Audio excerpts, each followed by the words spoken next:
মৌমিতার উপরে ঝাঁপিয়ে পড়ে 18 থেকে 20 জন নির্মম ভাবে তাকে ভোগ করে। তার শরীরের মধ্যে 113টি কামড়ের দাগ পাওয়া যায়। তার গলার এই হাতটা ভেঙে যায়। তার শরীর থেকে 150 গ্রাম বীর্য পাওয়া যায়। তার একটি সুন্দর সাজানো গুছানো জীবন ছিল। হঠাৎ করে একদিন দুপুরবেলা খাবার শেষে তার বান্ধবীরা বলল, চলো একটু বিশ্রাম নিতে যাই। সেই বিশ্রাম নেওয়াটাই যে তার জীবনের শেষ বিশ্রাম হবে সেটা মৌমিতা কখনো চিন্তাও করতে পারেনি। তারই মেয়ে বান্ধবী দুজন কলিগ তাকে ওইখানে নিয়ে যায়। এক পর্যায়ে কিছু সংখ্যক ছেলেরা ওইখানে চলে আসে। তার কলিগ বান্ধবী তাকে এইভাবে গলার মধ্যে ধরে, অন্য একজন বান্ধবী তার পায়ের মধ্যে ধরে। এরপর নির্মম ভাবে একের পর এক হায়নার দল তার উপরে নির্মম অত্যাচার চালায়। মৌমিতা চিৎকার করে কাঁদিতে চাহিয়াও করিতে পারেনি চিৎকার, কারণ তার গলার কণ্ঠস্বরটা আগে বন্ধ করে রাখা হয়েছে। 30 সেকেন্ডের অধিক সময় ধরে কারো গলার মধ্যে চেপে রাখা হইলে তার চোখ দিয়ে রক্ত বের হয়ে যায়। হ্যাঁ, মৌমিতার চোখ থেকে ঝরার কথা ছিল পানি, তবে ঝরেছে রক্ত। মৌমিতা শুধু তাকিয়েছিল তার মেয়ে বান্ধবী কলিকের দিকে। বারবার শুধু চোখের ইশারার মাধ্যমে বোঝাতে চেয়েছিল, তুমি একজন মেয়ে, আমিও মেয়ে। কিভাবে একজন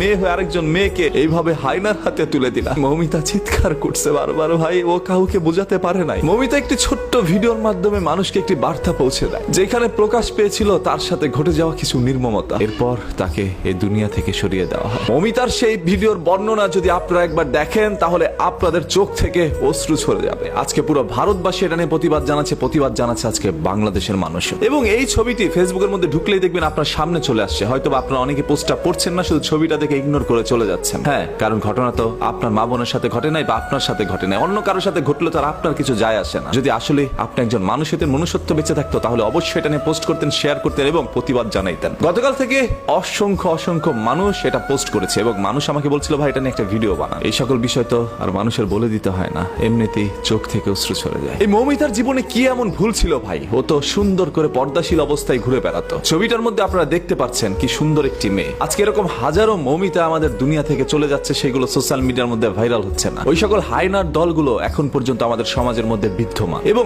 আপনার এই মেয়ে বান্ধবী কতটা নিকৃষ্ট হতে পারে, আপনার মেয়ে বান্ধবী একজন মেয়ে হয়ে আপনাকে এইভাবে হায়নাদের হাতে তুলে দিতে পারে, সেটা হয়তোবা কখনো আপনি আমি কেউ চিন্তা করতে পারি না। এটা কখনো আমাদের বোধগম্য নয় যে এরকম কোনো কিছু আমাদের সাথে ঘটতে পারে। তার উপরে কোনো না কোনো বাঙালি ঝাঁপিয়ে পড়েছিল, সেটা এপারের হোক আর ওপারের হোক। আজকে আমি একজন বাঙালি হিসাবে লজ্জিত। আজকে কণ্ঠস্বর দিয়ে কোনো শব্দ ব্যবহার হচ্ছে না, কারণ আমি মৌমিতার সেই বর্ণনার ভিডিওটি এখনো ভুলতে পারি না। আমার চোখে বারবার সেই দৃশ্যটি ভেসে আসছে। কি নির্মম ভাবে একজন মানুষকে এইভাবে দুনিয়া থেকে সরিয়ে দিতে পারে তারা। শুধু তাকে ভোগ করে সীমাবদ্ধ ছিল না, তার শরীরের মধ্যে 113টি কামড় দেয়, যেটা কোনো হায়নাও হয়তো বা ছিঁড়ে খাওয়ার সময় দেয় না। হায়না তার পেটের ক্ষুধার জ্বালায় হয়তো বা শিকার করে খায়, সেটা তার খাদ্য। ওরা কেন মৌমিতাকে ভোগ করলো? এই মৌমিতার পৃথিবী থেকে চলে যাওয়ার দৃশ্যটা এর চেয়ে ভালো তো হইতে পারতো। এরকম নির্মম ভাবে কারো যেন পৃথিবী থেকে চলে যেতে না হয়। কোন আক্রোশ থেকে এই ধরনের কাজগুলো করছে, কোন ক্ষোভ থেকে এই ধরনের কাজগুলো করছে, সেগুলো হয়তো বা বেরিয়ে আসবে। তবে আজকে যারা পথে নেমেছেন, এটার বিচার চাচ্ছেন, আপনাদের প্রত্যেকের কাছে একটা অনুরোধ করছি ভাই, যতক্ষণ না পর্যন্ত সেই সকল অপরাধীর সর্বোচ্চ শাস্তি দেওয়া না হবে প্রকাশ্যে, ততক্ষণ পর্যন্ত আপনারা রাস্তায় অবস্থান করবেন। যে যেখান থেকে পারেন এটা নিয়ে তীব্র প্রতিবাদ জানান। আদারওয়াইজ